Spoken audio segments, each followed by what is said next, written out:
And welcome to our episode. And we're so thrilled to have the beautiful inside and out Leah Moretti with us. So, Yeah. hi, Leah. Hi. So, I want you to Hi, know Leah. that this morning, when Jay said to me, "So, what have you got going on today?" I said, "Actually, we're doing a podcast recording with Leah." He said, "Leah Moretti?" He said, "She was such a bright light in a very dark time." And I said, "You know what? That's exactly my question of the day is when has someone been a bright light for you?" That's my question. And I have to Okay. ask a question that Leah, you can answer, but also that Tracy and I can answer. So before we get to that, I wanted to say that when I do my thing, I've been holding on to the song by typical humbling kind because I think of you when I think of that song. And there's one particular line from that song that really makes me think of you, and it is, I wrote it down here. When you get where you're going, don't forget, turn back around and help the next one in line. And that's what you did for me, Leah. And I know Tracy's going to ask you about that, but I just wanted to say thank you for that. And so I guess even though you're going to start, I'm answering that one time the summer bright light for you, that would be you. So Okay. now you. It's Sorry, very I humbling. jumped right in. Well, hello, Leah. It's so nice to meet you Hi. finally. I've heard such incredible things about you, and I'm so thrilled to get to know you more. Me too. When is someone put a bright light for you? Because you are a Okay. bright light for me. So you're asking me? Yeah. Yeah, when is someone put a bright light for you? I've had so many bright lights in my life. It's like Christmas all the time. I have many examples of people being bright lights for me, but I can think of a few. I have a dear friend who really, literally took me by the hand through a dark time not so long ago and was just a ray of positivity and reassurance and just really made me feel like everything is going to work out. You're doing the right thing. And it's really comforting to have someone sort of lead you with positivity and optimism and reassurance. And we all know what that feels like, hopefully. And so Yes. it's wonderful when we can do that for others because it doesn't take much energy, Right. but it makes all the difference. I have many, many examples of that in my life of bright lights. I'm very lucky. Beautiful. Yeah. Beautiful. I And totally agree Trey, with that. what about you? What's What a was time? my turn? What's What a was time my turn? that someone is a bright light for you? Again, I have very many. I have, of course, my family who helped me through that worst time 22 years ago. And they all rallied. Everybody was super positive around me and just helped me do the everyday things, get to appointments and make sure that I was comfortable. And I knew that I was okay in their hands. I had, my siblings, I had aunts and uncles, cousins, and whoever needed to pitch in, pitched in. And then, there's those bright spots with my friends who constantly called and checked in. They're from afar, always giving me some encouragement over the phone. We didn't really have video chat then, but I was glad to hear from them over the phone. And then, there are those little bright lights that I could tell you about. One in particular that I was in the hospital that I came across. I was in ICU. I had the burr hole in the drain coming out, and it was probably one of my first nights in ICU after the rupture. And my family was not there. Had just left or something. And there was a room to my left, apparently, because my sister kept track of who was coming in and out and what injury they had, because she'd come back and report to me. And she'd say, the guy over there on the left, he was shot in the head. He was shot in the head and he's up. He's up and walking. You can do it. You aren't shot in the head type of thing. Wow. So she would say things like that to me all the time. And she got to know the families that were in ICU, for their families.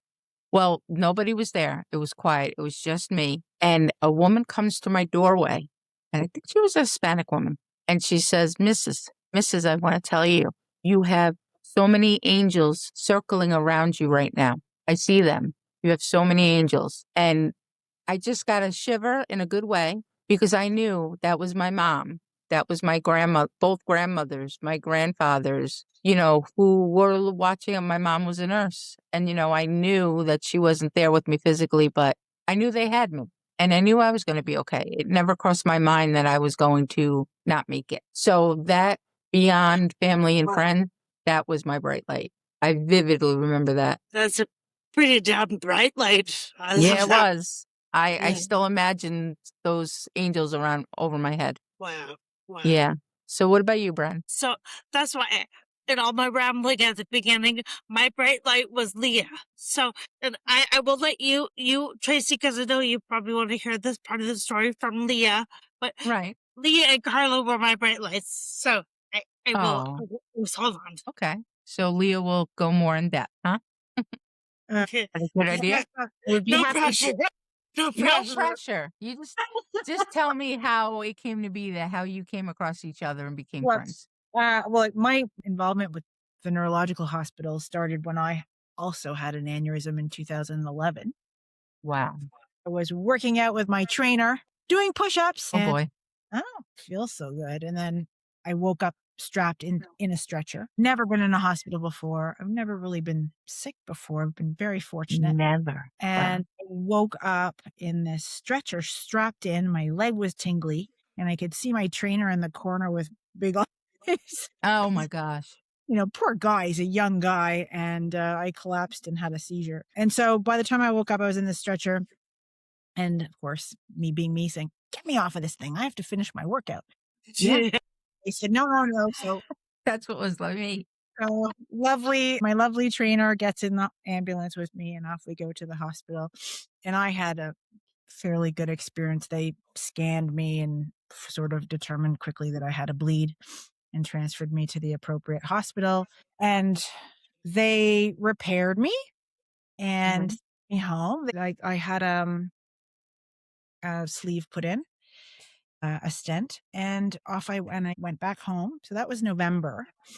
And I was home for 4 days, had just had one of my colleagues over for lunch. She left, and I was texting another colleague, so we sort of have the timeline. And I had a second aneurysm, Oh my gosh. and my boyfriend at the time came home shortly thereafter and found me on the floor.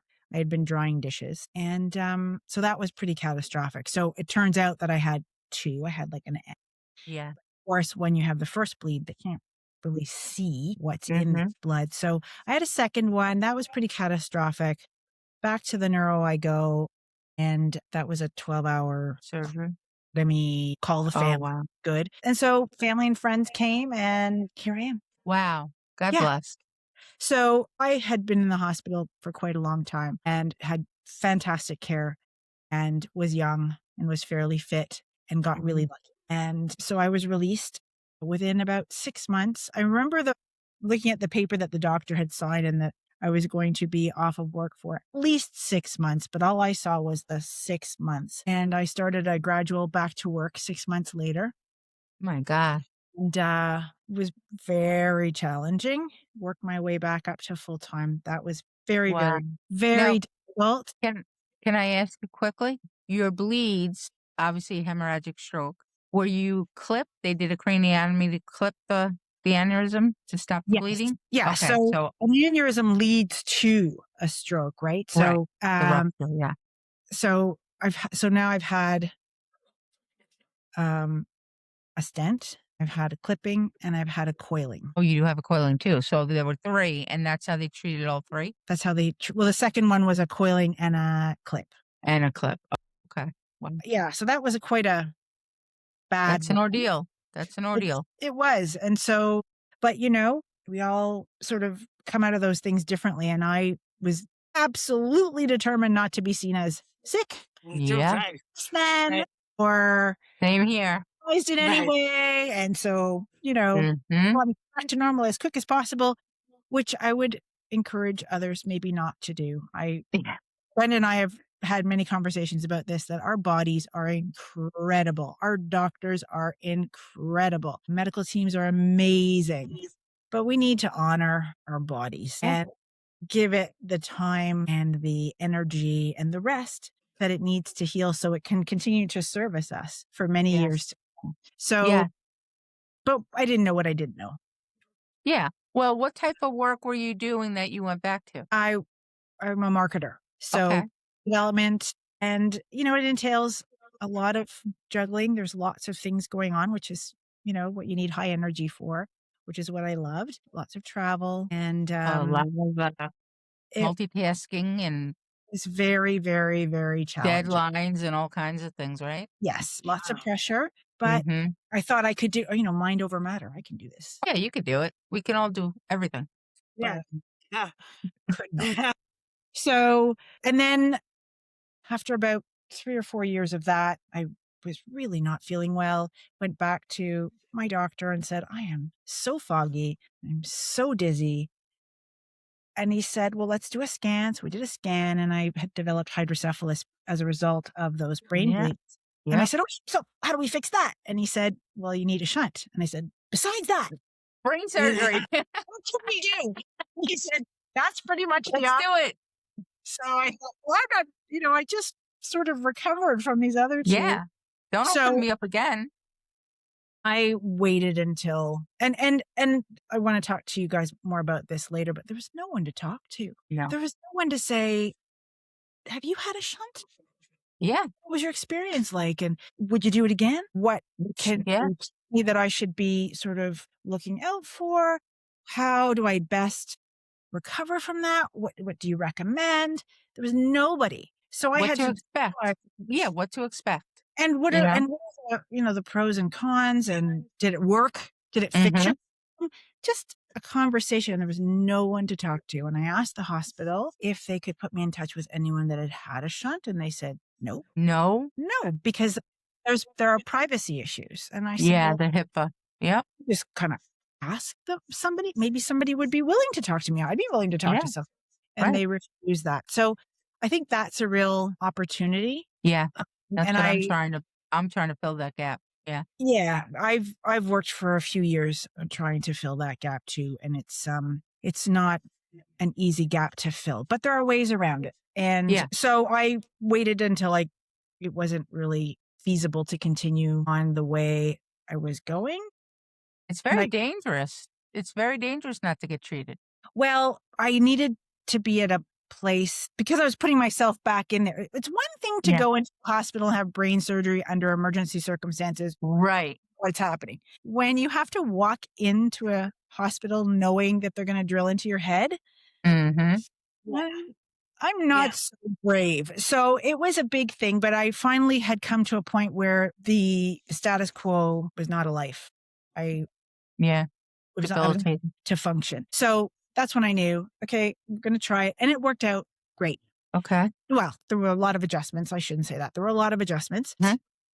Again, nobody to talk to. Is this normal? Is that not? Is this normal? Is that normal? Right.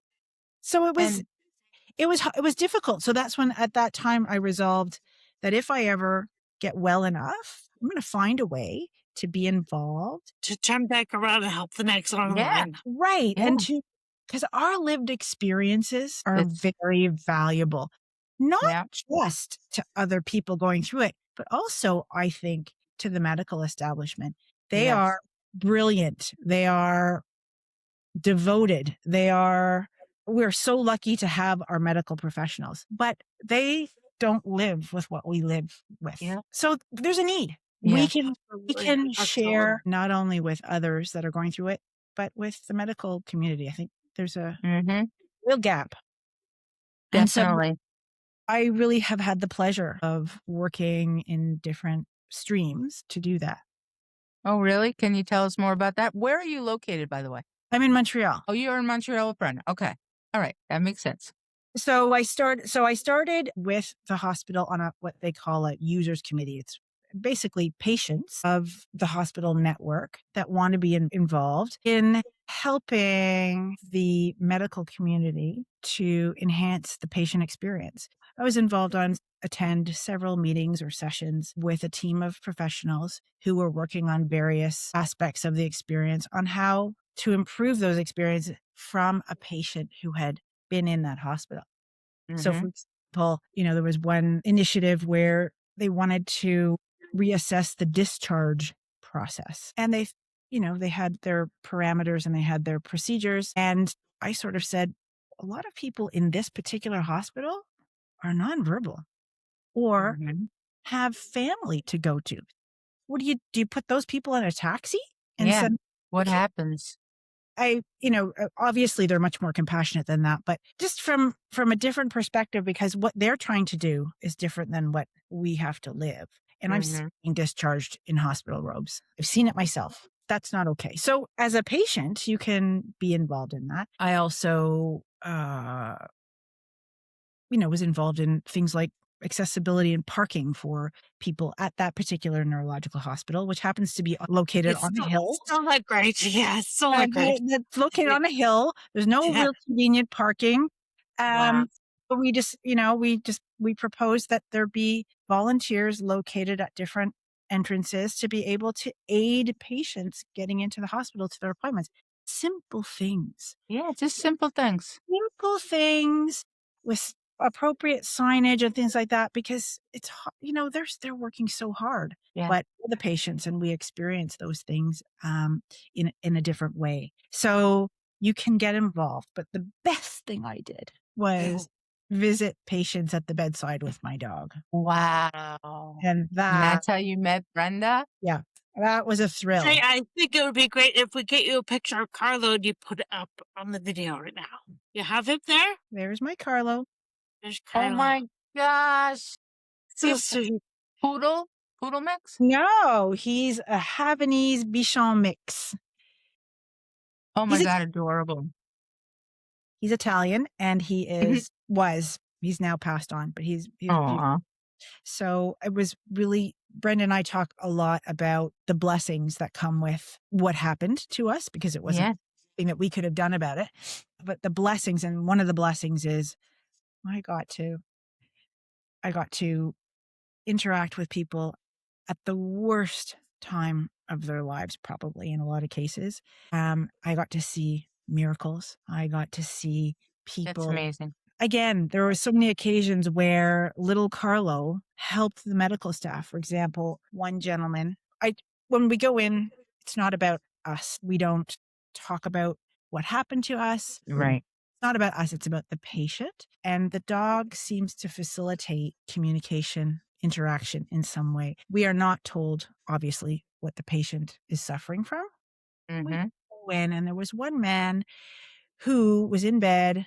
He was restrained, and I had been asked by one of the social workers to go in and see him. I presented myself at the door and asked permission if I could come and visit him with my dog, and he just looked at me, completely dead eyes. And the social worker said, yes, come in, put Carlo on the bed. Okay, so I put Carlo on the bed, and I just tried to talk to this gentleman, and I just said, I introduced myself. This is Carlo, and he's 12, and do you have any dogs? And he sort of perked up and said something that I could not understand. And so I tried again. You do have a dog, sir? And so eventually his hands, which are restrained, are moving, and he's getting very animated. And I understand eventually that he has 2 dogs that are at home. They're quite large. He's very happy and his eyes are all bright. So we talked a minute or 2 more, and, it's tiring to be in a neurological hospital. It's afflictions are very tiring. So I said, well, I thanked him for letting us visit him. And I took Carlo when we left, and the social worker walked out with me, and she said, that man has been here for 6 days and hasn't responded to anything. So even if he understood, if he was capable of talking, but Carlo was there. You made a connection and an impact. Carlo made a connection. Yeah. Like what a thrill. Yeah. Oh, so now they know that they can help that man. Right. And that's just one person. Imagine. Just taking the time to go and see people that are probably lonely, scared, right? So it was such a blessing to see these kinds of things. There's many, many other stories. Yeah. When I met Brenda, and Brenda's given me permission to tell this story, I would go on Wednesdays. So the social worker happened to be, I would always start in the ICU, because I would ask the staff there who would benefit from a visit with Carlo. And then I would go with them, because ICU is a different thing than the rest of the hospital, where people are more autonomous. But, in ICU, people are stressed out. Most patients are unconscious. So you don't often have a lot of visits in ICU, but it's good for the staff too. So today, on that one day, on this particular day, it was a Wednesday right before Christmas, right, Glenn? Or right after Christmas? I was there January 8th. Okay, so right after the holidays. And the social worker is waiting for me. She said, Leah, someone in ICU has requested a visit with the dog. Can you go to room whatever? I said, sure. I walk with Carlo. We go to this room, and Brenda is in a bed. Her husband is sitting in a chair, and his sister is beside him. And I present myself and I introduce myself. I'm Leah, and this is Carlo. And Brenda's husband, Jay, lovely Jay, looks up at Such a me sweetheart. with his red rimmed eyes. And he says, hi, I asked for the dog. And I said, oh, great. I said, I'm very sorry to see your wife is having trouble. But I said, but you're in really good hands. She's in very good hands. He said, and he's petting the dog, and he's sort of absentmindedly petting Carlo. And he said, so how long have you been doing this, Leah? And he's just looking up at me. And I said, oh, I've been doing it for about a year and a half. And he's playing with Carlo, and he says, and why do you do this? And I said, because I'm a patient here and I wanted to give back. And he looked at me and he said, you're a patient here? Mm. And I said, yes. And I've been in that bed that Brenda's in. I was in this ICU for 30 days. So when I say she's getting good care, she's getting good care. And he started to cry. Oh, I wow. could see in that moment that he was hopeful. So there's one thing, to talk to the medical staff who I can't praise them enough. But it's a different thing for someone who's lived through it, who's been in the same bed, standing in front of you, saying, she's in good hands. She's in a good hospital. So, and that's when I met them. And then we crossed paths every week after that. Really? Yep. Aw. Yeah. Because And Carlo came back to visit me. Yeah. what's that? Carlo came Because back? Carlo came back to visit me. She would always smile at Carlo. She wanted to see Oh. Carlo. She didn't want to see me. Yeah, right? Where's the dog? Not true. But she would light up when she would see Carlo. She couldn't really move.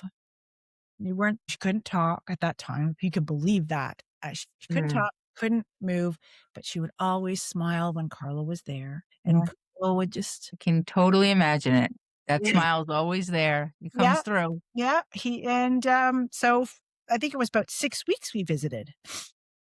Wow. And then you were discharged right before COVID. And the last day I went to visit you, your bed was empty and I was crushed. Oh. Have they left? And I didn't get to say goodbye. And I went up to one of the nurses and I said, has this patient been released? She said, no, she's walking down the hallway. Oh, how exciting. I wanted to have my own little parade.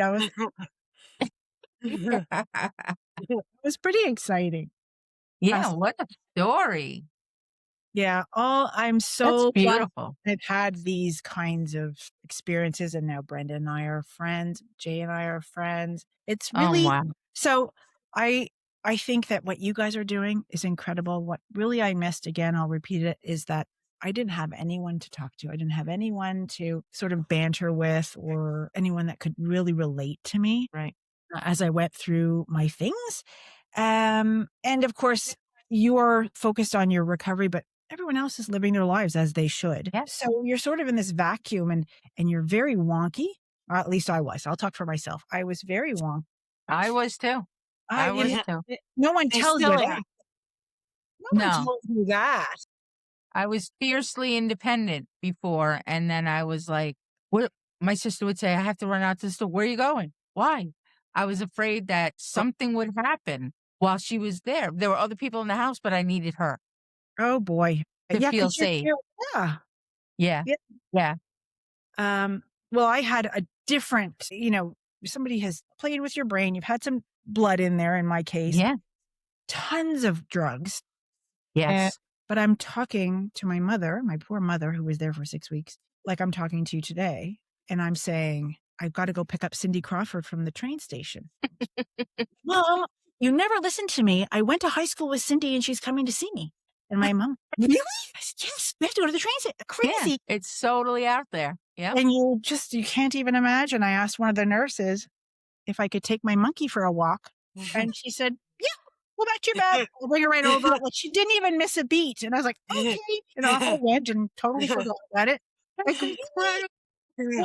But what we can tell people is that's what happened to me. Yeah. It's normal. Happens. Don't be alarmed. Because it's It's alarming. I asked why I couldn't take Donald Trump's helicopter to the hospital in New York City. I was Right? like, "What do you mean you're driving me through traffic? Where's Donald Trump's helicopter?" Because I had just been watching The Apprentice before I Oh, went unconscious. Yeah. and I think our families think, is this how they're going to be? Yeah, that's what they Right? thought. I would be thinking, Petrified. I was talking about aliens. I was talking, so that was one of the other things that I would, if the opportunity presented itself, I would just tell people like, this was what I did. So don't be Yeah. alarmed.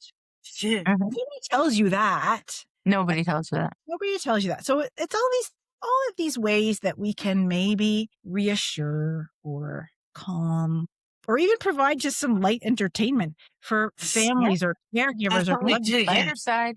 Yeah. Lighter Seriously, side right here. worried, so worried. Mhm. I think I always say too that 22 years ago, nothing, not even information on the internet. Nope. 2004. I'm thinking I'm the only person on Long Island that survived this because that's all I heard. You're lucky to be alive. People die from this. And I Yep. had heard Laura Branigan had died not too long before I had mine. Oh, I didn't And know I'm she like, did that. yeah, she died from a brain plenty of people. Yeah, Sharon Stone, so many people. Some survived, some didn't. But back then, I was ravenous for information as to what the heck happened to me, how, what it is. Why do I hear my own heartbeat in my ears now? It must be awful. Why the creaks and the this and the that, and why do I have a pain in my stomach? I didn't know that the shunt, because I have a VP shunt as well, that the tube to your shunt is just floating around in your A abdomen. little tail. And then you get it bumps into an organ and you get this sharp pain and you're like out of breath and you're like, and you gotta move around and shift. And they're like, "Oh, yeah." I happened to ask a physical therapist that came to see me, and he's like, "Yeah, that's because, the tube is just floating around until your body kind of puts it in place, the muscles and the fat in your body, and settles it down. But it's like a garden hose," he said, "with water and just flailing around." And he goes, I said, "What's that sharp pain? It takes my breath away." Yeah. He goes, "Yeah, probably bumped into one of your organs." What? Like, how is that not mentioned? I thought I was dying again. It's like when you have a community of people with lived experience, it makes all the difference. And I had the same experience as you, Tracy. And plus, when you're recovering, you're not Googling. Oh, I was in the middle of the night when I couldn't sleep. Oh I no. I wasn't Googling, but I was looking up journal articles, and there was Yeah. nothing, not even an online support group. Well, it's a new Everything said, science, isn't it? It's a new yeah, science, relatively speaking. yes, yep, So, and it was. it's, I got my shunt and I went for a walk because I was trying to get stronger, fell right on my face. And I thought, oh, I'm so clumsy. And I was mad at myself. I have my Right. face, my nose was, Oh my gosh. it's a good thing I didn't break my teeth. And so I had a checkup and I said, and the last thing is I'm really clumsy. And he said, Leah, you got to tell me that because that means the level isn't set. The level isn't right. Your balance is off. I know that. He said, well, these are the things. Could have It told would me have been nice to know. But maybe he told me and I forgot. Who knows? My memory is compromised. So, but you don't know what you don't know. But it would be if we could have a little roster of people that say, I volunteer to speak to someone if they want to speak to somebody about my experience. Of course, we can't medical advice, and that's not what we're there to do. We're just there to share experience. You have your cavity filled or a tooth pulled or people can talk about that. Oh, yeah, that's no problem. Just ice your face. Here's my advice. This is what I Yeah. did. Great. Why can't we do that Yeah. for people in this position? And I think it would save a lot of time and energy in the system. Yeah, definitely. And I don't know if Brenda told you how that's what I'm trying to do with my business, That's but it good. just makes sense. I'm not giving professional advice or psychiatry or anything like that, but just filling that gap when you get discharged from the hospital and you're lost and your caregiver has their life, children, work, everything else. And now they're managing your health care and watching you try to recover and you have no one to ask. But I'm providing that gap that with the discharge process, I'll be able to give out a flyer, an informational flyer in their packet, and I can be recommended that I'm providing a virtual service so they don't have to go to another appointment. It's just Zoom. If you need to talk, yeah, I have to put a price to it because I do need to, make some kind of income. It's not nearly what, coaching, as it's called, would normally cost, but I want to be able to reach whoever needs it and provide them with just like guidance. Do you have questions? I'm not this, Simple things. Do you have insurance? You need to fill out the forms. Yeah. The disability process. 20 pages long. I Yeah. couldn't fill out a form when I got out. It took me days to fill out that form. Yeah. And then at that time I had to mail it. So yeah. I mailed it. And then I get the same blank forms back with a note saying, you're missing some information. Please fill this out again. And I called this is RBC. I called RBC crying. And I said, you don't understand. I cannot fill out another 10 pages of forms. I can't. I just have brain surgery. I can't do it. Hello. And so this lovely woman took pity on me. And she goes, don't worry. It's just 2 little things that we need. But yeah, hello. Make it easier for us. Like, look at what's going on. You don't think about that. And, you're in the hospital for a month. Who's paying your mortgage? Yeah. Have you made bill payments? Things like that. And bringing that up, it's so different. I'm single. I wasn't married at the time. I have no children. I had my income and my income only. So thankfully, I had family around me and I was able to stay with my sister and give her a little bit while I recovered. But it wasn't like I had a mortgage. I didn't have a car payment. But that was me. There are single people who don't have a spouse to pick up the slack while you are healing and you're not working. But it was still, for me, bankruptcy within 2 years. The medical bills with health insurance were $65,000 just in co-pays and everything. Wow. And I was like, what do I do? And a lawyer said, they're going to change the bankruptcy law soon.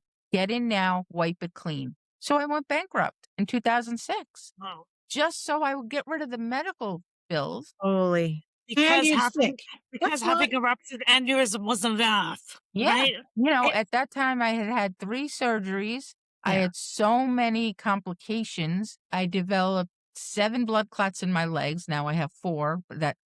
Totally different story. But in that hospitalization, when I ruptured, 3 aneurysms they found. And like you, it was like an M, but mine was like a V. They were kind of like, they don't know which one ruptured, but they found 3 of them when they went up there. And they were tiny. Like people are always like, they have to be huge and they ruptured. No, mine was, the biggest was 4. The other 2 were about 3 millimeters. And it was just your blood pressure spikes. I was going through New York City to get to the train station in very cold weather and boom, they ruptured. It has nothing to do with the size of them. It has to do with the weakness of the walls. And the last thing I was thinking was an aneurysm rupture. Like, who the heck? I went the whole night.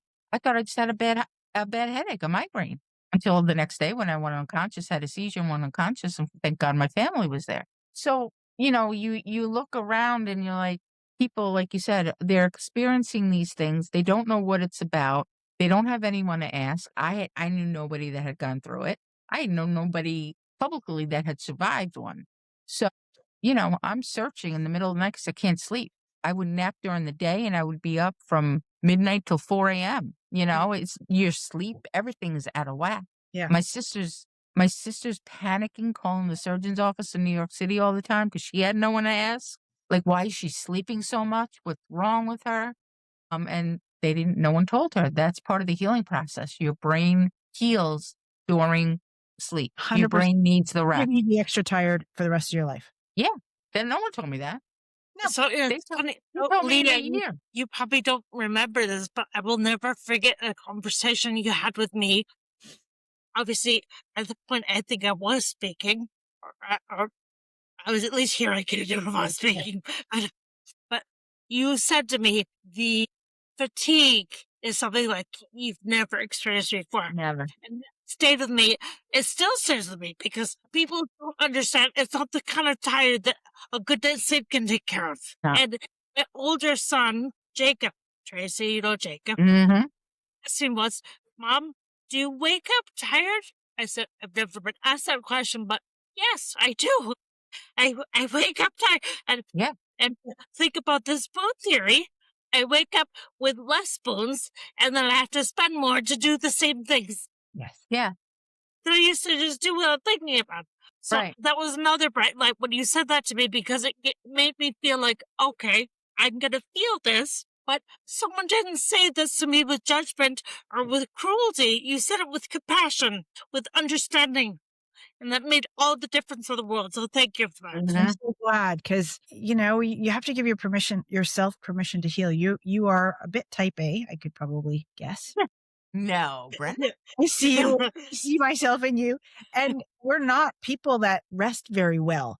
Now, it took me a long time. It took me a long time to accept it, and now I just accept it and I honor my body. I'm trying to honor my body, and we need a lot of rest. And it's okay. It's 15 minutes, 20 minutes. Close my eyes. It stops the stimulation, because that's really what's hard Yeah. for me. And then I go on with my day. But there's these things that we can share with each other. We benefit from each other in our experiences. You don't have to run to a medical professional. You don't they're already overloaded, and also they don't live what we live. I will never forget. So I said how much I adore my neurosurgeon. I think the world of him. He's not only brilliant, but he's compassionate and humble. And so I went into him and I said, do you think I can start working out again? This is after my shunt. And he said, I don't know, Leah, do you think you can work out again? And I I said, love when they put it back on you. and he said, I don't live with what you live. So if you think you can do it, go ahead, give it a try, see how it goes. I don't live Mhm. what you live with. And I really appreciated that humility, because Mhm. he knows all about it. And thank goodness he saved my life, and I'm living a fabulous life because of him and the staff and the intervention. But he's right. He doesn't know what it feels like. You know, No. that might be a perfect place for us to pause and give a tip of the day. Yeah. Yeah, if you've watched, we tried to give a tip of the day at the end of each episode. So do you have a tip that you would like to give to people? Yes, I do. Already. Yes, Let's I hear do. it. My tip of the day, I want to be careful how I say this, because I say this without judgment. My tip of the day is try to give up comparing the old you to the new you. So difficult. It's very hard for me. It took me years and years and years. I still struggle with it, but it released me, because the new me is pretty good. Absolutely. It's not the same as the old me, and some things are better than the old me, but you need to accept the reality. There are some improvements that you can probably make. Doesn't work in some cases. We're not all the same, but that really helped me a lot. That's great. fantastic. Yeah. We talk about that all the time, and it's true. It's very You do. difficult to practice. Is it my turn? Yes. Okay.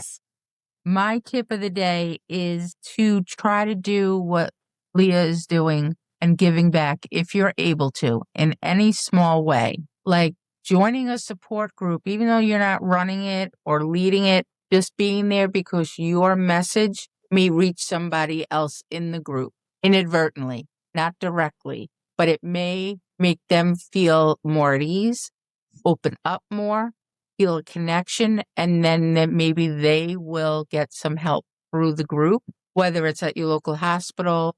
We did one in Rochester. We couldn't get in with the hospital. We just met at the local library, and I would put up a schedule. We only had like 5 people. That was back in 2007. But we just found a tiny little community, and it meant the world to just the 5 of us, and we grew a little bit. Then I moved back here to Long Island, and then a couple of years later, I started the one here at Stony Brook Hospital, and that went great. And I still have those friends. And COVID shut us down, but we're still trying to meet up again. And we may have to do it at Panera. We may have to do it somewhere else. That's not, the hospital is a little more difficult now because of what happened with the pandemic, but we could still get together. So my tip of the day is to reach out if you need it. If you can provide some support, find a way to help. Find a way to get involved with your hospital. Maybe, Leah, you can help out if we get any comments on our video here. If you can comment back on like what you did. I know, the states may be a little different than Montreal, but anything you can provide as far as someone asking, what can they do? Yes, absolutely. Your experience is valuable and needed. Somebody needs your experience. It's really expertise, honestly. I mean, how is it not expertise? Like I went through 22 years of navigating recovery. Yeah. I'm pretty much an expert of what to expect. I don't know everything about it medically, but I know the feelings behind it. I know the chaos. I know the fear. And You're I right. really think that we're pretty much experts at this point. But again, never providing medical advice. And I always end it with, you know what, if you really feel off, call your doctor. That's important. I don't want anyone to rely on me and my opinion to be like, oh, Tracy said this is somewhat normal, this is kind of normal. No, you have to know your body and you have to know when to seek medical help. So it's my tip of the day. Brent, It's a good tip. Okay. That's a what do you good got? tip. Yeah. My tip is it come out say to listen to Leah and Lisa Tracy? You try that. You try No? that often. Your turn. Okay. My tip would be to have compassion for yourself and Yeah. for others. Because you know what? It's I think I can speak for all of us. It's sometimes easier to give it to other people, but not give it to ourselves. So not to leave ourselves out of the equation. That's my Yeah. tip. That's Fantastic. always good. Love it. Love it. Well, Leah, will you join us again for another episode? I would love to. I think what you guys are doing is so generous, so thank you. valuable. Again, what I needed most was this. And Yeah. you guys are doing it. I did my thing in the way I could at Yeah. the this is going to Well, help. And I think we just have to pay it forward, and That's yeah. right. you've And got a lot grow the community. Yeah. And anytime you want to join us, because I feel like we just touched the little nook and cranny of what you're all about and how wonderful you are. well, thank you. So Guys. It was yeah, we will get It- together soon. And Try- Leah joins for my walk in the fall. So if you join will up, you do that? we'll Okay. be together. You know what? I don't I walk gotta that get to Montreal. off. I've got to get to Montreal. I'm hoping these blood clots clear up and I can do some traveling in the Yes. summer and make I my hope way so. around. Yeah. So we'll talk more about that. We're gonna take a break and then we're gonna come back with Leah because there's much more to talk about. So Okay. thanks Okay. again, Leah. We'll talk For soon. having me. Thank you for inviting me, and thank you for Absolutely. doing this. You're helping, I'm sure, a lot of people. Thank you so much. We're trying and we enjoy doing it. So I'm all so right, blessed. we'll see everyone soon. Thanks for watching. Hey, thanks, Bye girls. bye. Bye.